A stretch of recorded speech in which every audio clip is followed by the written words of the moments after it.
Hello everyone, welcome to my another video. আজি আপোনালোকক evening snacks হিচাপে লোৱা দুটা ৰেচিপি শেয়াৰ কৰিছো।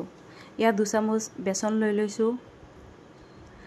বেসনত এতিয়া দি দিছো জলকীয়াৰ পাউডাৰ, ধনিয়া পাউডাৰ, নিমখ, কলা জিৰা, বগা তিল আৰু এতিয়া পানীৰে মিক্স কৰি লৈছো।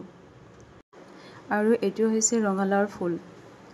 এতিয়া ফুলকেটা বেটাৰত বেসন বেটাৰত দি দিছো। গৰম তেলত ফ্ৰাই কৰি লৈছো আৰু ইয়া হৈ গল আমাৰ ৰঙালাও ফুলৰ পকৰা। আৰু ইয়াত দি দিছো বেসন, জলকীয়া পাউডাৰ, নিমখ, নৰসিংহৰ পাত, ধনিয়া পাত আৰু পিয়াজ পকৰাৰ কাৰণে আৰু মিক্স কৰি এতিয়া গৰম তেলত দি দিছো। ইয়া হৈ গল আমাৰ পিয়াজ পকৰা কাৰ কাৰ প্ৰিয়নো কমেন্টত জনাবচোন। আমিতো বাৰু বনায়ে থাকো, আপোনালোকেও এদিন ট্ৰাই কৰিবচোন। ইয়া আজিৰ স্ন্যাক্স। চলো আজিৰ কাৰণে বাই বাই।